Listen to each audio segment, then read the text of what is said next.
عدت جو ہے وہ اسلامی مہینے کے حساب سے پوری کی جاتی ہے یا وہ انگریزی مہینے کے حساب سے؟ اس بارے میں آپ سے کچھ سوال پوچھنا چاہ رہا تھا۔ جی ضرور عرض کریں گے۔ تو عدت جب گزارنی ہے عورت نے کوئی سی بھی عدت، تو مہینہ کون سا، شمسی یا قمری، یعنی جنوری فروری والا مہینہ یا محرم صفر والا مہینہ، کس کا اعتبار کیا جائے گا؟ دیکھیں عدت کے جو ایام ہیں اس میں دو طرح کی باتیں ہیں۔ نمبر ایک، اگر جو انتقال ہوا شوہر کا وہ ہوا مہینے کے درمیان میں، ٹھیک ہے، یعنی پہلی تاریخ کو نہیں ہوا، 2 3 4 5 سے لے کے آخر تک انتقال ہوا، تو اس صورت میں جو عدت ہوتی ہے وہ دنوں کے حساب سے ہوتی ہے۔ اب جو عدت گزارنی ہے وہ پورے 130 دن گزارنے ہیں۔ صحیح۔ تو اب نہ اس میں قمری رہے گا نہ شمسی رہے گا، موت کی عدت آپ فرما رہے ہیں۔ موت کی عدت تو وہ رہیں گے، کیونکہ اس میں تو مہینوں کا معاملہ ہی نہیں ہے۔ ٹھیک ہے۔ تو موت کی عدت کے حوالے سے یہ ہے کہ چونکہ جب درمیان میں انتقال ہوا تو اب پورے 130 دن گزارنے، مثلاً محرم کی 3 تاریخ کو شوہر کا انتقال ہوا، ٹھیک ہے، تو اب اس کی عدت شروع ہو گئی جس وقت سے انتقال ہوا، اب یہ دوسرا دن ہوگا تو یہ 1 دن ہو گیا، اس طرح 130 دن پورے کرنے ہیں۔ تو اس میں شمسی قمری یہ برابر ہو جائیں گے، بس پورے 130 دن پورے ہوں گے اور اس کی عدت تمام ہو جائے گی۔ اور اگر مہینے کی ابتدائی تاریخ میں انتقال ہوا، پہلی تاریخ کے اندر انتقال ہوا شوہر کا، تو اب اس صورت میں حکم ہے کہ یہ 4 مہینے 10 دن گزارے گی، یعنی اس نے پورے 4 مہینے 10 دن گزارنے۔ اب یہ قمری مہینے یعنی محرم صفر وغیرہ اسلامی مہینے اس انداز میں گزارے گی کہ 4 مہینے تو چاند کے حساب سے پورے ہوں گے،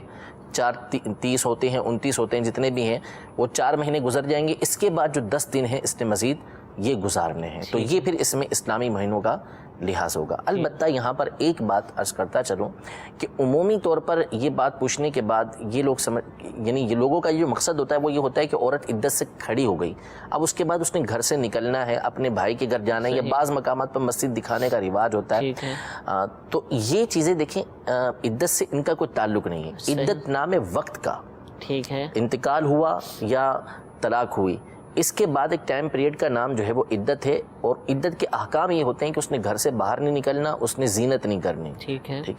یعنی کسی کو نعوذ باللہ 3 طلاقیں ہو گئیں یا شوہر کا انتقال ہو گیا، تو اب اس کے لیے حکم یہ ہے کہ اس نے عدت میں نہ گھر سے باہر نکلنا ہے، نہ اس نے جو ہے وہ اپنا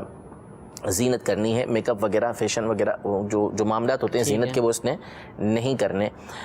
اب جب 4 مہینے 10 دن اس کے ہو گئے یا 130 دن اس کے ہو گئے، تو اس پر یہ لازم نہیں ہے کہ وہ گھر سے باہر نکلے گی، ٹھیک ہے، یعنی یہ سمجھتے ہیں کہ گھر سے باہر نکلنا ضروری ہے، حالانکہ ایسا نہیں ہے۔ یعنی 130 دن کے بعد اگر 1 دن اوپر ہو گیا تو عورت گناہ گار نہیں ہوگی کہ وہ گھر سے باہر نہیں نکلی، وہ اگر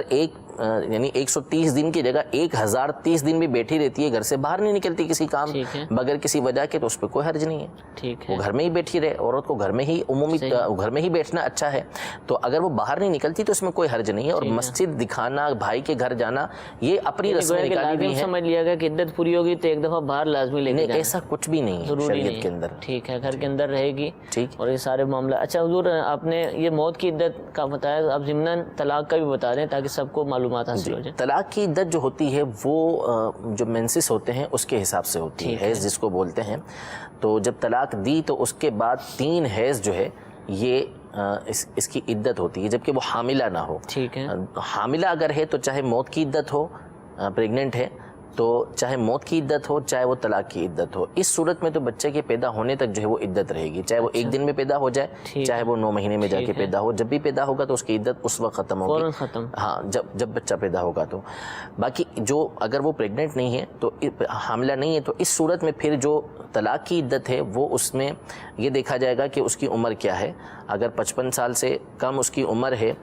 تو اس کو 3 حیض جو ہے وہ گزارنے ہوں گے، اور 55 سال سے اس کی اوپر عمر ہو چکی ہے اور اس کو حیض آنا بند ہو گئے تو اس نے 3 مہینے گزارنے، ٹھیک ہے، تو اس سے اس کی عدت یہ پوری ہو جائے گی۔